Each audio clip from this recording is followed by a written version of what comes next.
Zechariah chapter number 2. I'm going to give you a lot of cross references tonight. And for sake of time, I'm going to put all of the cross references on the screen. And Brother Ben is going to help me do that tonight.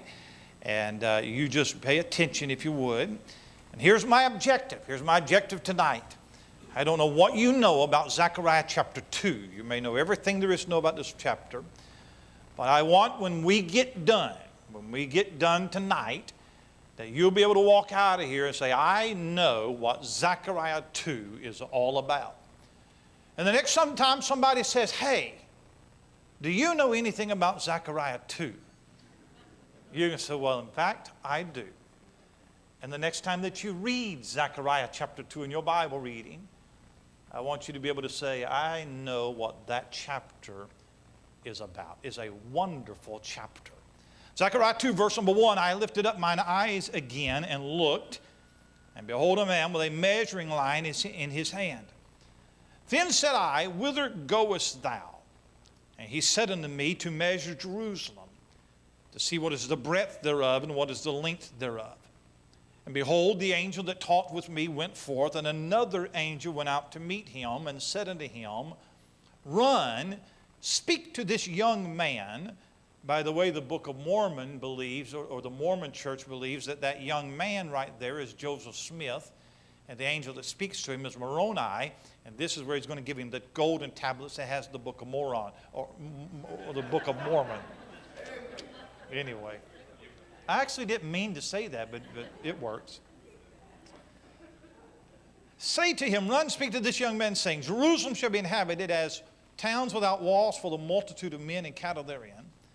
For I, saith the Lord, will be unto her a wall of fire round about, and will be the glory in the midst of her. Ho, ho, come forth, and flee from the land of the north, saith the Lord. For I have spread you abroad as the four winds of the heavens, saith the Lord. Deliver thyself, O Zion, that dwellest with the daughter of Babylon. For thus saith the Lord of hosts, after the glory hath he sent me unto the nations which spoiled you. For he that toucheth you toucheth the apple of his eye. For behold, I will shake mine hand upon them, and they shall be a spoil to their servants, and ye shall know that the Lord of hosts hath sent me. Sing and rejoice, O daughter of Zion, for lo, I come, and I will dwell in the midst of thee, saith the Lord. And many nations shall be joined to the Lord in that day, and shall be my people. And I will dwell in the midst of thee, and thou shalt know that the Lord of hosts hath sent me unto thee. And the Lord shall inherit Judah his portion in the Holy Land, and shall choose Jerusalem again. Be silent, all flesh, before the Lord, for he has raised up out of his holy habitation. There's one city that the history of the world revolves around. That is the city of Jerusalem. There have been more wars fought, and there have been more bloodshed, and more people die over that one city than any other place in the world. It is mentioned over 800 times in the Bible. It is the only city that God has bestowed his direct blessing and protection. It is the only city that we are commanded to pray for the peace of. It is the only city that Jesus wept over. It is the only city where God said, it is my chosen place, and I have put my name there forever. There's a great title debate as to who owns the land of Israel and the city of Jerusalem. Of course, the Jewish people claim Jerusalem as their own because God promised it to them. The Old Testament mentions Jerusalem over 600 times, I think 667 times. By the way, the Muslims claim Jerusalem as their own. The city is divided, city, East Jerusalem, West Jerusalem. Interestingly enough, that the Bible of the Muslims, the Quran, never mentions the city of Jerusalem one time by name. I think that's interesting. But the city of Jerusalem plays a large part in the Bible. It occupies a large place. Just to give you an idea of how big a subject the city of Jerusalem is, let me give you some verses. Psalm 132 and verse 13. For the Lord hath chosen Zion. Zion is Jerusalem. He hath desired it for his habitation. Psalm 137 is a song of lament sung by the exiles in Babylon when they remembered Jerusalem. Psalm 137 and verse 1, by the rivers of Babylon, there we sat down, yea, when we remembered Zion. Verse 5, if I forget thee, O Jerusalem, let my right hand forget her cunning. If I do not remember thee, let my tongue cleave to the roof of my mouth, if I prefer not Jerusalem above my chief joy. Psalm 48 and verse 1, you may know the tune to this. Great is the Lord and greatly to be praised in the city of our God, in the mountain of his holiness. Beautiful for situation, the joy of the whole earth is Mount Zion on the sides of the north, the city of the great King. God is known in her palaces for refuge. Psalm 122 and verse 6, pray for the peace of Jerusalem, for they shall prosper that love thee. Peace be within thy walls and prosperity within thy palaces. Jerusalem is a big subject in the Bible. The first time that the city of Jerusalem is mentioned in the Bible is in Genesis chapter 14. Melchizedek is the king of Salem. Salem is a shortened version of Jerusalem. Salem, by the way, comes from shalom, which is a Hebrew word for peace. Jerusalem means city of peace. Jerusalem was a Canaanite city until the time of Joshua and the conquest. And in Joshua chapter 10, there are 5 kings that fight against Joshua. One of them is the king of Jerusalem. In Joshua chapter 15, Joshua divides the land of Israel up, and he gives the area of Jerusalem and the surrounding area, he gives it to the tribe of Judah. However, the men of Judah do not drive out the inhabitants from Jerusalem. It's occupied by people called the Jebusites. They allowed the Jebusites to occupy the city. It stayed that way for hundreds of years until David became the king of Israel. David reigned for 7 years in Hebron, first 7 years in Hebron. And then David mounted an attack against Jerusalem and drove the Jebusites out, and he made Jerusalem his new capital. From that point on, Jerusalem is now called the city of David, the city of David. Under the reign of Solomon, his son, the city is built into a magnificent city. The temple is built there, Solomon's temple, Solomon's house. It becomes a magnificent city. But then Solomon dies and the kingdom is divided. Eventually Nebuchadnezzar comes about 400 years after Solomon, and eventually Nebuchadnezzar destroys the city and reduces it to rubble. Fast forward to Nehemiah. Nehemiah comes after the exile. He starts the process of having the city to be rebuilt, but it's not going to be rebuilt like it was before. Finally, 70 A.D., the Roman army under the general Titus comes into Jerusalem, demolishes the city, and drives every Jew out. And for nearly 2,000 years beyond that date, it's been kicked back and forth between Turks and Muslims and Christians and Crusaders and back and forth. And we have seen in the last century the rise of Jerusalem out of the ashes with the rebirth of the nation of Israel. And the last chapter has already been written on Jerusalem, but it has not yet been realized. The final chapter is that Jesus Christ is going to return. He's going to come back to Jerusalem. He's going to make it his throne. And it will be the habitation of God. It will be the city of Christ. It will be the capital of the millennial kingdom. That's what's going to happen with Jerusalem. The Bible says that, Isaiah 66 and verse number 10, rejoice ye with Jerusalem and be glad with her. All ye that love her, rejoice for joy with her. All ye that mourn for her. Isaiah 1 and verse 26, I will restore thy judges as at the first, and thy counselors as at the beginning. Afterward thou shalt be called the city of righteousness, the faithful city. Zion shall be redeemed with judgment, and her converts with righteousness. Isaiah 62, help me out, Brother Ben. For Zion's sake will I not hold my peace, and for Jerusalem's sake I will not rest, until the righteousness thereof of the city goes forth as brightness, and the salvation thereof as a lamp that burneth. The Gentiles shall see thy righteousness, all kings thy glory. Thou shalt be called by a new name, which the mouth of the Lord shall name. Thou shalt also be a crown of glory in the hand of the Lord, and a royal diadem in the hand of thy God. Thou shalt no more be termed forsaken. Verse number 11, behold, the Lord hath proclaimed unto the end of the world, say ye to the daughter of Zion, behold, thy salvation cometh. Behold, his reward is with him, and his work before him, and they shall call him the holy people, the redeemed of the Lord. There's just a few of the promises that God makes for that city, Jerusalem. Isaiah chapter 4 and verse 3, it shall come to pass, he that is left in Zion and he that remaineth in Jerusalem shall be called holy, even everyone that is written among the living in Jerusalem. Every living person in Jerusalem will be holy.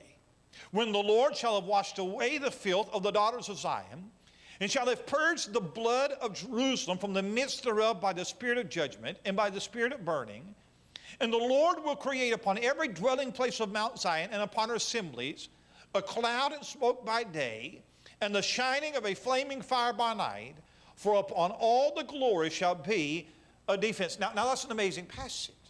Well, the Bible says that everybody that lives there one day is going to be holy. God will be there.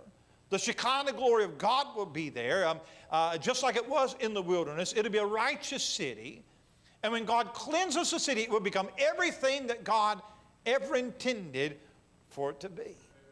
And all of that is to say that Jerusalem is the center of the world. And in the text of Zechariah chapter 2, it is the apple of God's eye. For some reason, God set his favor on that city, just like he did on the descendants of Israel, made glorious promises concerning the city. And one day Jerusalem will be the most glorious place on earth. It will be the abode of God.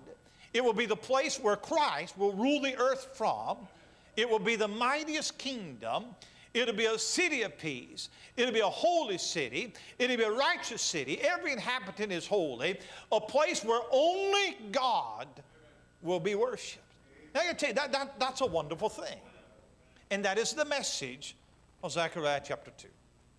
A remnant has returned to the land. They're mostly discouraged because Jerusalem still lies in ruins. There's no glory. There's no bright future.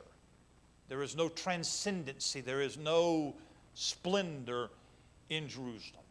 It's as if they are refugees in their own land. They have no way to defend themselves. They're cowering in fear. And so Zechariah has this third vision in which God says, I still love Jerusalem. And Jerusalem is the apple of God's eye. It's a wonderful chapter. I broke it down into 5 parts. First of all, I want you to see God's plan for Jerusalem. We'll look at verse number 1. I lifted up mine eyes again and look, and behold, a man with a measuring line in his hand. Now the first vision that we saw in chapter 1 was a man on a red horse in the midst of a myrtle grove trees, and the message was that there's hope for Israel. The second vision we saw last week was 4 carpenters or 4 horns and 4 carpenters. 4 horns, 4 nations, that's going to oppress Israel. 4 carpenters, they're going to punish the oppressors of Israel. That 4th carpenter, by the way, is Jesus Christ. The third vision in chapter 2 is simply of a man with a measuring line, or we would know it as a measuring tape, and he's measuring something, and we find out that he's measuring Jerusalem. In fact, if you'll back up to chapter 1 and verse number 16, therefore thus saith the Lord, I am returned to Jerusalem with mercies. My house shall be built in it, saith the Lord of hosts, and a line shall be stretched forth upon Jerusalem. That simply means that the dimensions of the city are going to be measured when the city is rebuilt. So I get the idea of this man is like a surveyor. And he's got a measuring line, a measuring tape, and he's measuring the city with a measuring line. Well, verse 2. Then said I, whither goest thou? He said unto me to measure Jerusalem, to see what is the breadth thereof and what is the length thereof. Now, we're not told who the man with the measuring line is, so I'm going to guess, all right? And this is where you can disagree with me. You'll probably be wrong, but that's fine. The man on the red horse was none other than Jesus Christ. And that 4th carpenter that demolishes that last kingdom, that is none other than Jesus Christ. Now, we can't be dogmatic about it. I lean toward this man with the measuring line being Christ. I do know that he is the one who will rebuild the city of Jerusalem in the millennial kingdom, all right? And so he's the one that brings it to its former glory, and so I lean toward that, but I'm not dogmatic about it. However, Zechariah is puzzled. He's perplexed by what he's seeing. What is this man doing? Now, it would be, don't you love that sound? I love it. I love having babies in our church. I think that's wonderful. Don't whip that baby. That baby's doing just fine, all right? That's wonderful. That's wonderful, all right? Now, it would seem obvious if this man is measuring the city of Jerusalem as it was, Zechariah would see that. But he's going way beyond. He's going way beyond, and so Zechariah's wondering, what are you doing? He's measuring beyond the city, and that's perplexing Zechariah. Bible students who have studied the book of Zechariah seem to agree that this man is measuring Jerusalem, but which Jerusalem? I believe he's measuring Jerusalem not as it was then, but as it's going to be in the millennium. He's measuring the future dimensions of Jerusalem as it's going to be, and I think that's what perplexed Zechariah so much. If he's measuring the city, why is he measuring way out yonder, all right? So look at verse number 3. That's the most amens I've gotten in a long time. And behold, the angel that talked with me went forth, and another angel went out to meet him, and said unto him, Run, speak to this young man, saying, Jerusalem shall be inhabited as towns without walls for the multitude of men and cattle therein. Now, as we've seen in chapter 1, there is an angel that is always present with Zechariah, and he serves as an interpreter of the visions. That is the angel that talked with me in verse number 3. The angel that talked with me. Now, here's what that angel does. He goes out to find out what this man is doing. And when he does, another angel comes out to meet him. And so here's what you have. You have this man with a measuring line. He's out there. He's measuring future dimensions of Jerusalem. And now you've got two angels, and they're talking to each other. And the second angel tells the first angel, who's always with Zechariah, here's what he says. He says, Run, speak to this young man. Not Joseph Smith, but to Zechariah. And go tell Zechariah that what you're seeing is Jerusalem being measured. Jerusalem is going to be rebuilt, and in verse 4, Jerusalem shall be inhabited as towns without walls for the multitude of men and cattle therein. Now, when Zechariah takes this message to that discouraged remnant who sees Jerusalem still in ruins, that's got to be a message of hope. Here's what they did. They came back and they began rebuilding the temple. And they got discouraged and they quit. Remember that? For 18 years, no work done. None.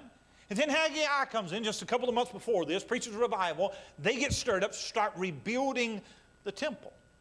But the popular sentiment in Israel that day was, why are we building the temple when the city's not rebuilt and there's no walls around the city? Nehemiah's going to come years later and rebuild the walls in 52 days. But at the time, city lies in ruins. It's sparsely populated. There are no walls. So why are we going to all the trouble to build the temple? In fact, if you back up to Haggai chapter 1 and verse 2, here's their sentiment. Thus speaketh the Lord of hosts, saying, this people say, this is what they were saying at that time, the time is not come, the time that the Lord's house should be built. We're wasting our time building the temple. We should build the city and we should build walls. Zechariah comes in and here's his vision. Hey, keep building the temple. Keep God first. The city's going to be rebuilt and it's going to prosper and it's going to be full of men and it's going to be of livestock and it's going to be like a city without walls because it's going to just keep growing and growing and expanding. That's the vision that he has. Hold your finger right here. Go back to Nehemiah chapter 11. I didn't give this to Ben. Look at Nehemiah chapter 11. Nehemiah's going to come in years later after here, but here's their sentiment toward the city of Jerusalem. Look at Nehemiah chapter 11, look at verse 1. And the rulers of the people dwelt in Jerusalem. The rest of the people also cast lots to bring 1 of 10 to dwell in Jerusalem, the holy city, and 9 parts to dwell in other cities. And the people blessed all the men that willingly offered themselves to dwell at Jerusalem. In Nehemiah's day, which is years after Zechariah, it seems like that it's not a thrilling prospect to live at Jerusalem. So they came up with a plan. They drew lots. And whoever drew the short straw, you got to move to Jerusalem. You've got to help populate and rebuild this city. And if we can get 1 out of 10 to go, and if somebody would willingly volunteer to go, then everybody said, God bless you for your sacrifice. It wasn't a thrilling prospect. So what Zechariah is shown in this vision is something that is distant. It's in the future. It's a millennial passage is what it is. Jeremiah 30 and verse 18. Thus saith the Lord, behold, I will bring again the captivity of Jacob's tents, and have mercy on his dwelling places, and the city shall be builded upon her own heap, and the palace shall remain after the manner thereof, and out of them shall proceed thanksgiving, and the voice of them that make merry, and I will multiply them, and they shall not be few. I will also glorify them, and they shall not be small. By the way, during the kingdom, now think about this. The kingdom is literal, right? You believe that? You believe in a literal reign of Christ on earth? Jesus Christ himself, Jesus Christ himself, in the flesh, going to rule over this place from Jerusalem. So let me ask you a question. I don't know how this is going to work, Brother Eric, but during the kingdom, if Jesus lives in Jerusalem, where do you think I want to live? I know everybody can't move there, but I'm just saying. I don't know how it's going to be, but if he's living there, I mean, it is going to have a population growth like never before. God's plan for Israel. Secondly, come back to Zechariah 2. I want you to see God's peace on Jerusalem. Look, if you would, in verse 5. For I, saith the Lord, will be unto her a wall of fire round about, and will be the glory in the midst of her. When I read about a wall of fire and glory, it reminds me of the pillar of fire by night, the Shekinah glory of God in the cloud that rested upon Israel in the wilderness. The Shekinah presence of God. This same God, this same presence, this same glory will be over Jerusalem. God will place his protection upon them. They don't need a physical wall because God will be their defense. Isaiah 60 verse 18. Violence shall no more be heard in thy land, wasting nor destruction within thy borders.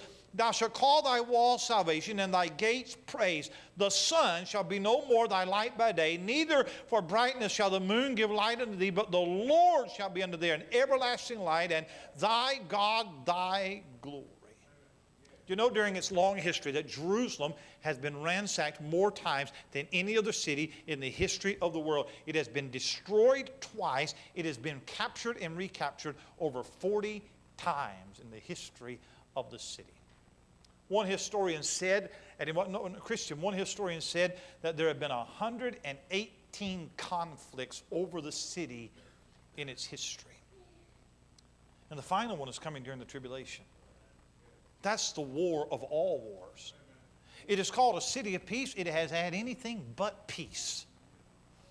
But peace is coming to the city when Christ, the Prince of Peace, comes, and God is her wall round about her. In verse 6 and 7, we have God's plea for Jerusalem.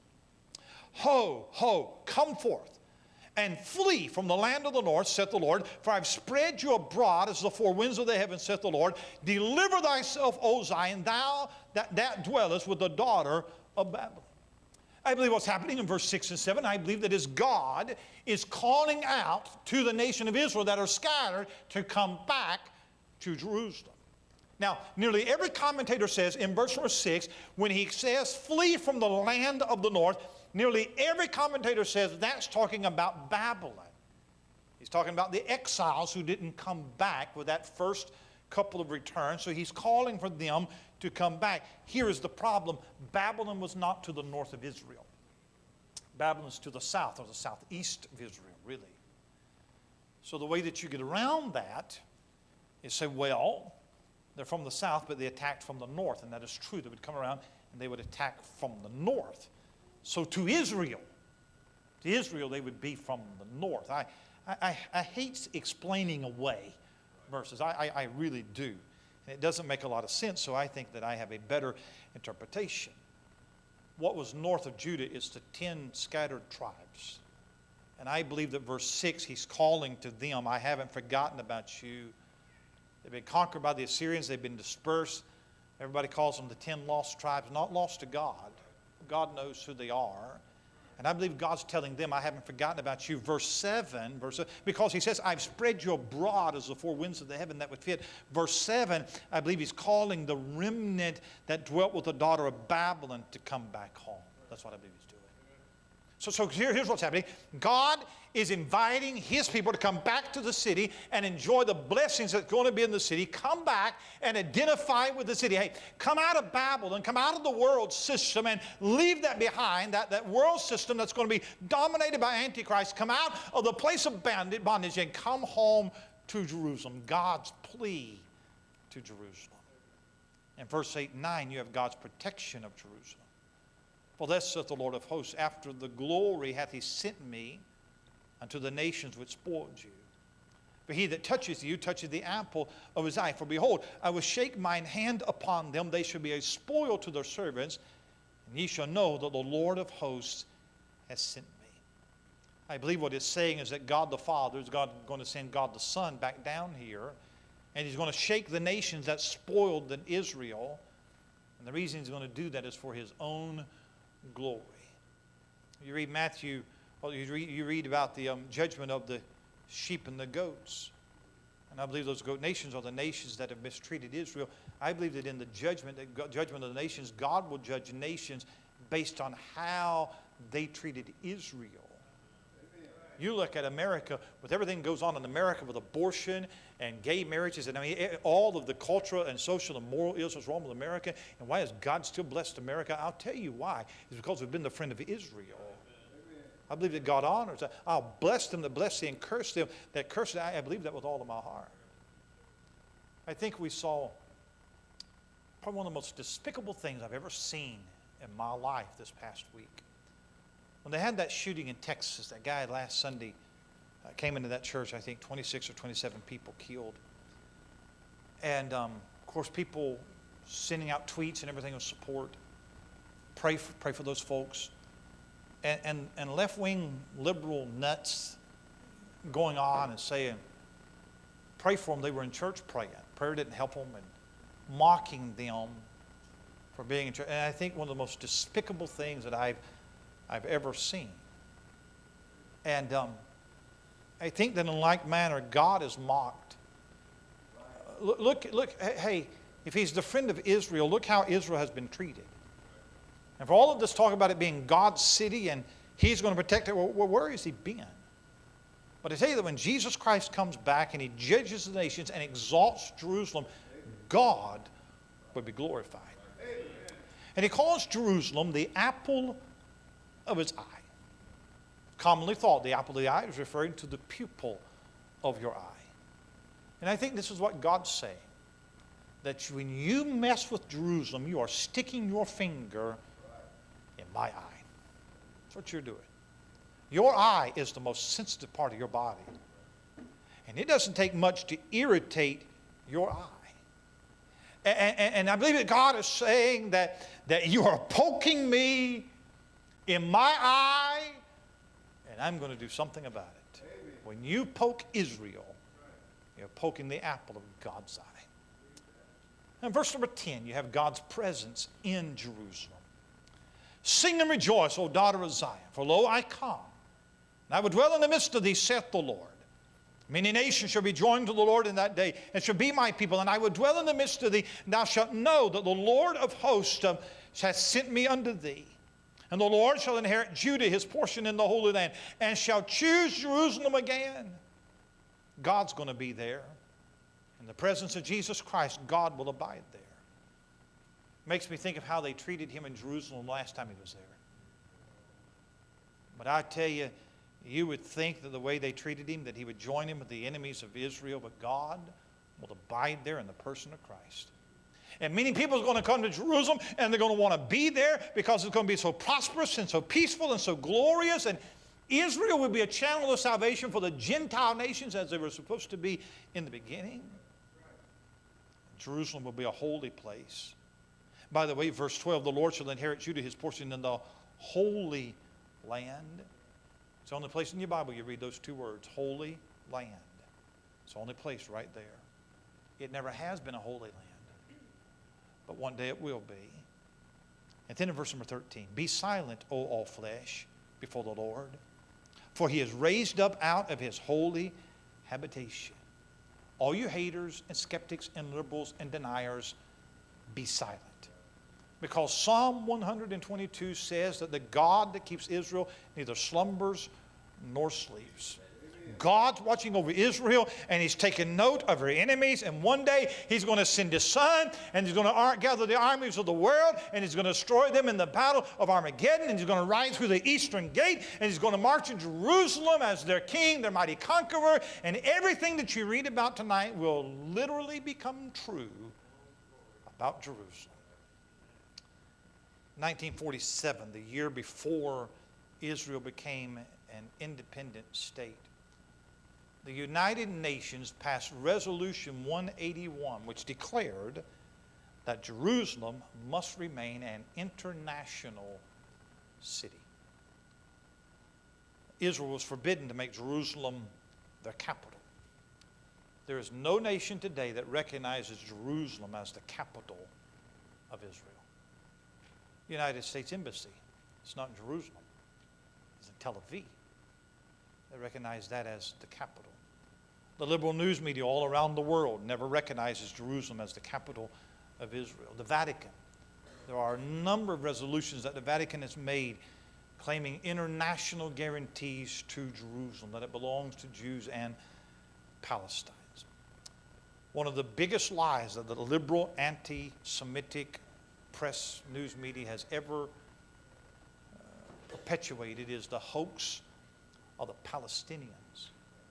The concept of a Palestinian people who have lived for thousands of years in Palestine is a hoax.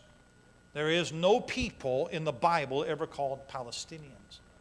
Israel is never called Palestine except in one place in the Bible, Joel chapter 3 and verse number 4. The people of God are never called Palestinians. No other inhabitant of the land is called a Palestinian. You know what they're called? They're called Canaanites. It was the land of Canaan. It was inhabited by Canaanites, and God destroyed them because of their wickedness. And Canaan is the name of the land that was given to the people of Israel by God. The name Palestine comes from the name Philistines. They're not Semites, they're Canaanites. By the word, the name Palestine, it goes all the way back to A.D. 130. The Romans had destroyed Jerusalem in A.D. 70. In A.D. 130, they came in to rebuild the city. They was going to rebuild it as a pagan city, erected the temple of Jupiter on the place where the temple had stood. And the Jews rebelled, and as a result, I think 500,000 Jews were killed, and thousands of them were sold into slavery. It was a terrible time. And so as a spite, as an insult to them, the Romans renamed Israel as Israel-Palestine. Israel-Palestine. And so for the first time it had that name. And the Jews living there became known as Palestinians. Palestinians. By the way, in 1948, Arabs fled from the whole region during the war. And they began to claim that they were the true Palestinians, that the land of Israel had always belonged to them, and the news media promotes that lie. And so now the solution to the Middle East, peace in the Middle East, is a two-state solution. Give some of the land to Palestinians, give some of the land to Israel, divide Jerusalem right down the middle. I tell you, that's already been tried. Did you know that there is already a Palestinian state in existence? I won't give you all of the history. There's a Palestinian state in existence. During the First World War, the British Empire was devoted to establishing a Jewish state in Israel. In 1917, they passed what's called the Balfour Declaration. The Balfour Declaration, which gave Israel a right to return to the land and to become an independent state. That was in November of 1917. And it allowed Jews to resettle the land and gave them civil liberties and religious liberties and what have you. The Arab nations surrounding it opposed it. So in 1922, 5 years later, the British Empire reneged on the promise. And here's what they did in 1922. They took 77% of the land that was supposed to be Israel's to build an independent state. And they separated it. And they created a Palestinian state. And here's what they called it: Jordan. Jordan is the Palestinian state that was created. It is 4 times the landmass as the state of Israel. That's the true Palestinian. You'll never hear that in a public school. But that is the true Palestinian state. What I have read to you in Zechariah chapter 2, where God says that Jerusalem is the apple of his eye. He will put his protection, his presence, his peace, his prosperity on that city. And you now know more about the future state of the Middle East than every politician in Washington, D.C. And you now are a greater expert in Middle East affairs than every professor in every left-wing liberal university around the world. From Zechariah chapter 2. I have been there.